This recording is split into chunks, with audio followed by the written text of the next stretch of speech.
the Faith Research Network is dedicated to creating compassionate care models that improve the lives of families through faith-led, system-enabled community health collaborations and support networks.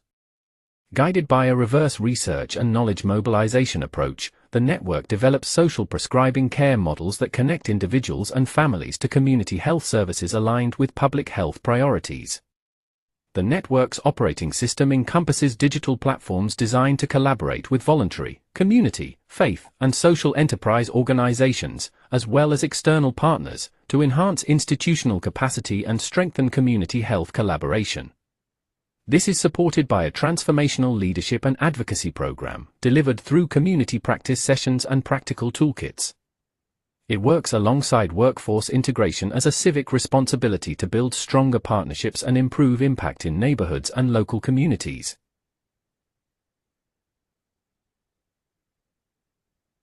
Good day and welcome. And I'm really pleased we have Evie with us today. Hi, Evie. How are you? Oh, I'm really very well. Thank you so much, Rudy, for inviting me to talk about what I want to talk about this morning. Thank you. Okay, Evie. So just quickly tell us a bit about your professional background and your role. Okay, so my name is EVELYN MENSAH, but ever since school days, I've been called Evie. I'm a consultant eye surgeon, otherwise known as an ophthalmologist, and I work in Northwest London, and I've worked in the NHS for the past 34 years. Thank you very much.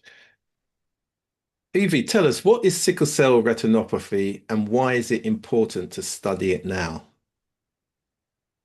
Yes, so sickle cell retinopathy is a condition that affects the retina, which is the lining at the back of the eye. And what sickle cell retinopathy is, it arises because of an issue with the red blood cells that in sickle cell take on an abnormal shape. People are very familiar with sickle cell, the condition that causes a lot of pain. And as we know, sickle cell is a multi-system disorder. So as the sickled blood cells, i.e. the stiff, rigid blood cells, block the blood flow to the body and can cause painful crisis, there are no pain receptors in the retina at the back of the eye. So when those blood cells block the flow of blood to the retina, this can cause problems with sight. It can, in some situations, cause problems or even sight loss if it's not detected and treated early. And despite it being potentially sight-threatening complication of sickle cell, it is vastly under-recognized and it is under-researched. And this is a condition that impacts people in their working years. So it can have quite devastating consequences for independent living, well-being, and being part of that economic environment in terms of their work. And the fact that it actually is a complication that affects a significant part of your body, there's no accepted screening or treatment guidelines that actually exist.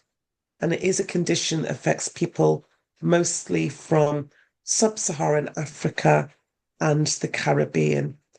And obviously, because of migration, it's literally a global condition. So we have people living with sickle cell in the UK. Okay. So what is SCR.net Delphi study and what's its main goal? So SCR is sickle cell retinopathy and .net just means network. So I'm a co-founder of this group called the Sickle Cell Retinopathy Network. And we are a group that convened, it's a sort of like a multidisciplinary group of clinicians, i.e. ophthalmologists, hematologists, researchers, policymakers, We come from countries where sickle cell exists. But because sickle cell is a condition that actually originates from West Africa, most of our members and our founders are from Nigeria and Ghana. So most of the West African countries, and also from the Caribbean in Jamaica. Because the reason why sickle cell is in the Caribbean is literally because of the transatlantic slave trade, where peoples from West Africa were transported against their will into the Caribbean. Now, we talk about retinopathy, and most people, when they think of retinopathy, they'll think of diabetic retinopathy. Diabetes also affects the back of the eye. And if you look at the research, there is a huge disparity between the amount of research that has been done for diabetic retinopathy compared to sickle cell retinopathy. And my group, the SCR.net, we've just published our first paper, consortium paper, comparing the difference in the number of publications. It's about 22 times difference. So we've set up this network, and we've set up something called the Delphi Survey as an international research project, which is designed to develop the first global consensus guidelines for screening, diagnosing, and managing sickle cell retinopathy. So that's what the Delphi survey is going to do. Excellent. So, and how does the Delphi method work in this context? Well, what I should probably do is tell you about the aims of the Delphi the survey. So the aims is that we want to try and develop guidelines for who should be screened, what screening methods should be used, how often screening should actually happen, and when and how treatment should actually be started. And the Delphi method, what it is, it's a sort of structured, iterative process for developing this sort of expert consensus. And it involves about 3 rounds of a short online survey. And all participants who take part in the survey are anonymous. And after each round, the responses are going to be analysed, and then they're fed back for the next round. And what we really want to do is we want to try and build this consensus. And the reason why we're having to do the Delphi is because currently the evidence that's out there is particularly limited. But we do recognize that lived experience is very, very vital. So round 1, participants will share their views on current practices, gaps and priorities. Round 2 will review and summarize the group's responses and reconsider whether or not we need to get further feedback from people. And then round 3 will kind of refine points of agreement and establish what the clear consensus should be. Excellent. So those are the Delphi rounds. So who is eligible to participate in the Delphi survey? You know what? The best people to participate in the Delphi survey about people's lived experience of sickle cell and their eye health are actually patients and carers. And I think what happens a lot of times in research is that the opinion and the experience of people living with the condition and their carers is absolutely ignored. So we put them as first level participants in this survey. And then there are the healthcare professionals.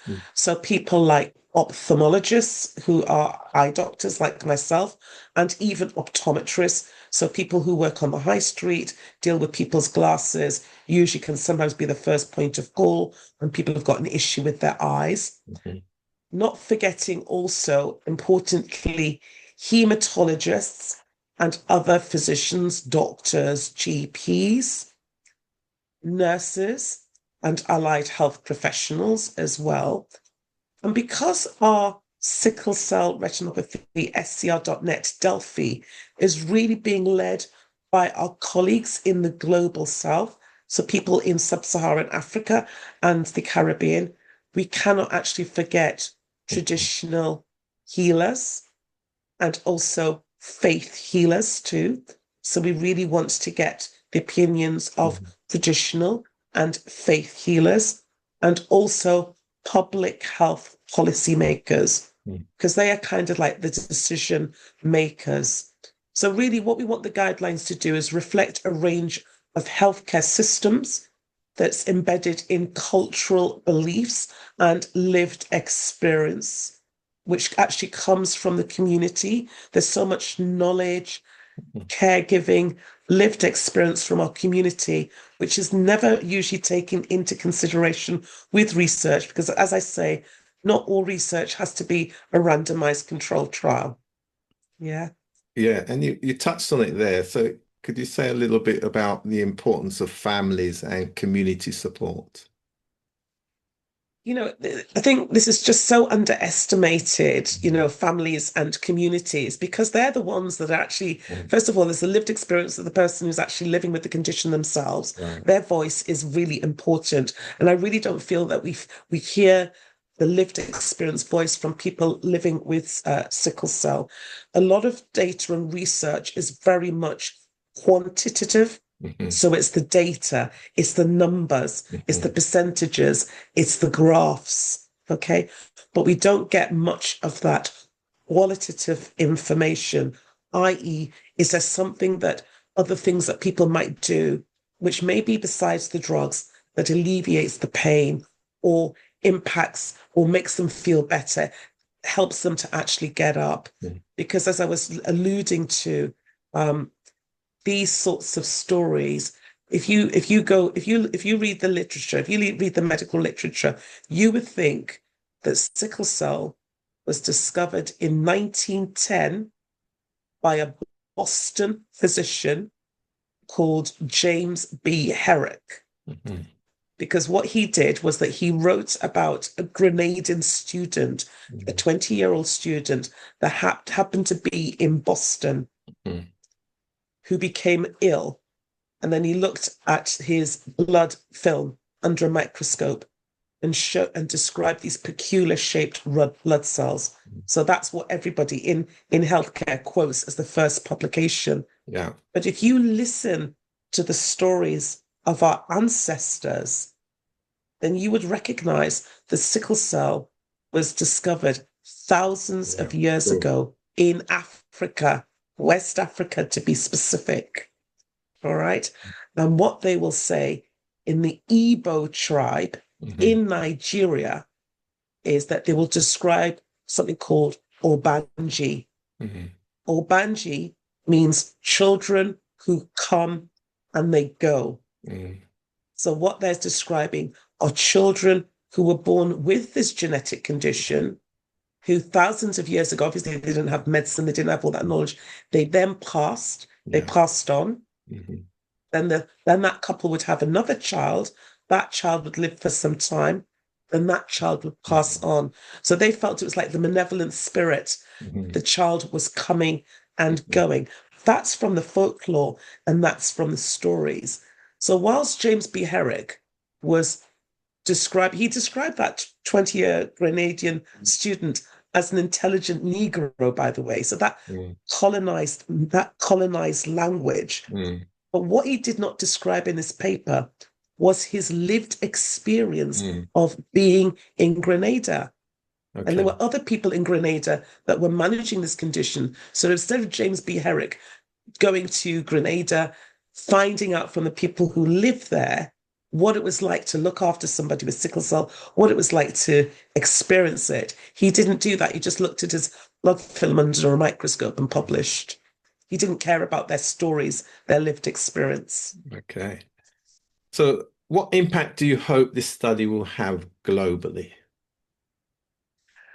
So the impact that we would hope that this study will have globally is that it will actually transform the landscape of sickle cell retinopathy care worldwide. And I really do. When you look at research, all right, you will see that most of the research that's published out there, that's published in the journals, is from the global north.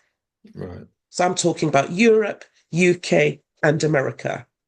All right. So it's almost as if people in the global south, all their experience and expertise, we don't hear about it. There's this north-south, Yeah. paradigm. Right. So what we want this research to do, because it's very much global south led, and it's co-led by us from the diaspora, is that we want to shift that paradigm. Okay. So it's knowledge from the global south feeding the global north, not just the global north, but just throughout the world. So we want the opinions of people from the global north and from the global south. But this is very much a global south-led initiative. That's the way I would actually describe it. And the goals are, number one, prevent avoidable blindness by standardizing early detection and intervention. That's number one. Number two is to provide guidance that's usable both in low resource and high resource settings. Number three, I would say, empower communities historically excluded from research leadership. And number four is to center the global south in shaping policy for a condition that overwhelmingly affects their population. Because I just got back from Jamaica. Yeah. I was in Jamaica for a week from the 7th of July to the 14th. I attended something called the OSWI conference, the Ophthalmological Society of West Indies. And I was in Montego Bay in Jamaica. And by the way, Jamaica, what a fantastic, I loved it. My first time in the Caribbean, had the best time ever, driving in the mountains, not on those toll roads that you have to pay too many dollars for, as far as I'm concerned, that were built by the Chinese. Let me just say, that was one degree of neo-colonialism that I saw there. However, driving in the mountains, being amongst the people, eating chicken foot soup for the first time and absolutely loving it, all right? And being at that conference amongst the ophthalmologists from the Caribbean was just so impactful.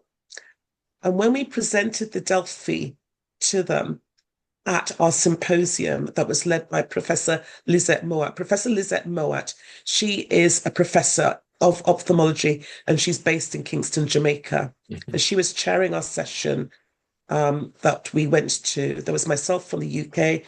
There was Mohammed Sharif Husseini. He came from Ghana.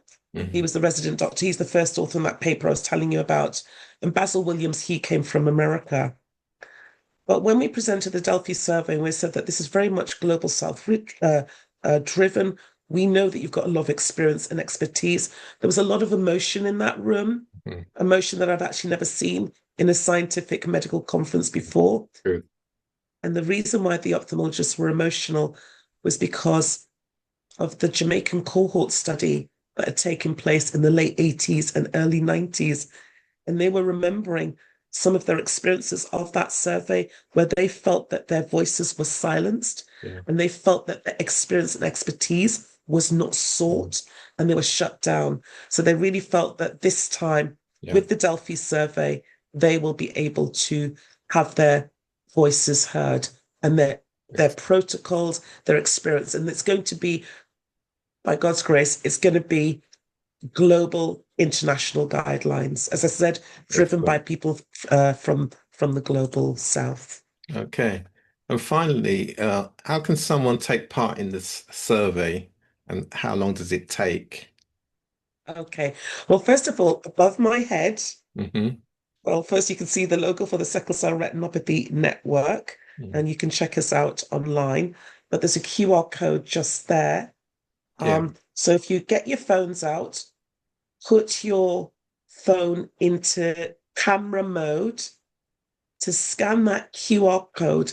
But I'm saying anybody, if you're living with sickle cell, if you're looking after somebody with sickle cell, if you're a healthcare professional that comes across sickle cell, hematologist, ophthalmologist, nurse, anybody, please, please, please scan the QR code, participate in the survey. It will take about 10 minutes to complete it. And your information will be so important for us to shift that research paradigm. And for those who will just be listening on the radio and digital networks, it's scr.net Delphi survey. scr.net Delphi survey. And can I just say, when you do the search online, if you just type SickleCellRetinopathy.net, SickleCellRetinopathy.net, and then it'll take you to our website, and you will then see a big button that says take the survey. First of all, you'll go onto the website, you'll see all the beautiful photographs of my co-founders, of wonderful, lovely, the loveliest people around the world who are part of the network, and then you'll see a little button for the Delphi survey. Thank you very much, and good day. Thank you. Thank you for having me. I really enjoyed it. Thank you.